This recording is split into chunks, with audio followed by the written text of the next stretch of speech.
Were you just looking at my boobs? I'm sorry? My boobs. What about them? Were you just checking them out? No, of course not. Why would I? Maybe. Tara is, of course, Mike's one true love. Although she was strong, she definitely wasn't the Carolyn Winters.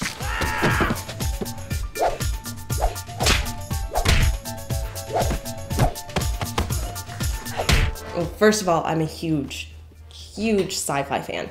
So the Ponderous Universe, to me, was really special because it was science fiction. This entire universe was created by Brett. He probably spent a lot of lonely nights sitting at his computer coming up with all of these different characters and thinking, what if, and then this happens, and what if. The Ponderous Universe was practice for the Innocent Saga. Testing what equipment we needed, finding what lighting works, finding what camera works, finding what sound equipment works, finding what actors we want to use. He created all of the other side stories, like Body Angels, which led to Cartel Killers. Funnily enough, Cartel Killers was made before Barrio Angels, which was made before Shadow Dragon. Then it leads off to, well, what about Tara? What's Tara's side story? Then comes the ballerina. Well, what about Hal Curtis? What is his side story? Well, there comes Tag. All of these characters come in and out, and it's amazing how in one film, you see DeMarcus Young, who plays Ruby James, the Shadow Dragon, how he is a bad guy in one film, but a good guy in another film. You watch how he's created, the original origins story, all the way until he becomes General Ruby James. You follow these characters along their lives, like a huge soap opera, without the drama and there's drama, but without it's a soap opera, really. A sci-fi soap opera, which is, it's still a soap opera. The core of the Ponderous Universe is the Innocent Saga. It's time travel. It's heroes. It's friendships. It's relationships. It's these special, special people that for some reason or another are there to serve a purpose. You and Montoya both have very important destinies. Until now, you share the same path, but now you come to a fork. You must follow yours and you must follow his. I don't believe in destiny. Good, now go. Sergio pulls through. Yes, he does take a while, but when you're asking for the president's desk, who would you go to besides Serge? When you look at the dojo, on the floor is the Shadow Dragon seal. He painted all of that.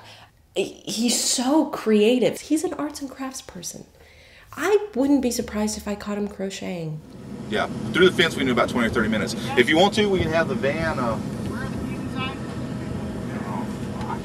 Jake is awesome. I know he's loud, he's big, he's not afraid to tell you people to shut up. That's why I hired him. It came down to, one day we were on set, Brett called rolling. I called rolling really loud to make people shut up because that's usually when you're supposed to. Nobody listened. They were still talking. So Jake goes, rolling! Okay. All right, guys, let's wrap on that one and start setting up the next one. Pew, silence. And that's when I thought, hey, I could use a guy like Jake. The studio. The studio was very useful. It was a 20 by 20 room, which you'd think, what can you do with that? But the genius idea was putting walls, movable walls inside the studio. So instead of having one 20-foot hallway, when everything's painted white and you can't tell the distance, all of a sudden you have 20 different hallways in one 20 by 20 room. My favorite was the police station and the video store. Then it was also the Blue Star hallways. It was Donovan's office. It was Donovan Corporation after it had been shut down. It was Blue Door. Elevators, yeah, Dojo. It was the cryo room. 20 by 20 feet actually gives you a lot of working room. You have to... You're not going to get those elaborate shots where you sweep down looking at the architecture and this and that before you get to the actual subject. Can you imagine how long the saga would be if we actually wasted all of our time on cinematography rather than focusing on the story itself? If we make sure Donovan doesn't succeed, then the final battle between good and evil will take place. The Battle of Armageddon will happen, and the world will come to an end. You mean would I recommend it to Christians? No. You're talking about the head of the beast. You're talking about a Christ or new Christ character. You're talking about the Antichrist. That's all wonderful. But in all honesty, those types of good versus evil, last battle, those are not secluded to the Christian theology. All religions recognize that there will be a time when the world stops. Hell, even atheists, through their scientific logic, believe that at some point in time the universe will collapse upon itself. It's just a matter of when, and it's just a matter of how. So is it Christian? No. There are some fundamental Christian characters. When you add in the violence, when you add in the sex, when you add in the gore and the language. No, it's not very Christian.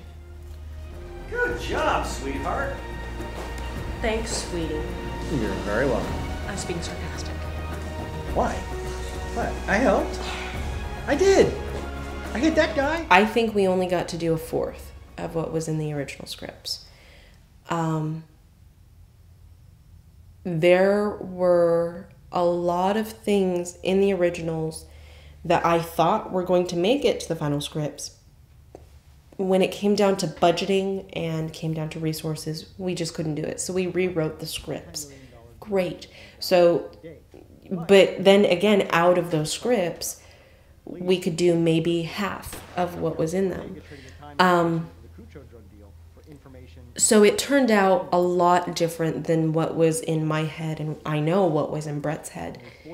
I'd love to do it again to get it done right, but I'm still recuperating, so we have some time. Overall, they're great films. I still watch Innocent Killers at least once a week. I play it on my little iPod at work, and I love watching it. It's an awesome story. Number 2, I love watching for the origin story. Number 3, I love watching Dexter shoot up the lab. Looking at how it was built and then watching the film and watching it get destroyed is great. Number 4, number 5, those are great stories and they really interconnect. Number 7, number 8, again, 1940s, those were awesome times filming. And watching all the little pieces start to come together. Number 9, and really getting Mike versus Donovan. And then number 10, which is a mind fuck. That was a hell of a ride. The saga was really the walk of fire. But when you get over it, you say, yeah, bitch, I did it. What?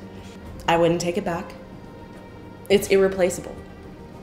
Now there is no film I can't do. There's no series of films I can't do. There's no TV series I can't do. I've learned a lot. I've grown a lot. I've watched other people learn and grow. We did the impossible. That makes us mighty.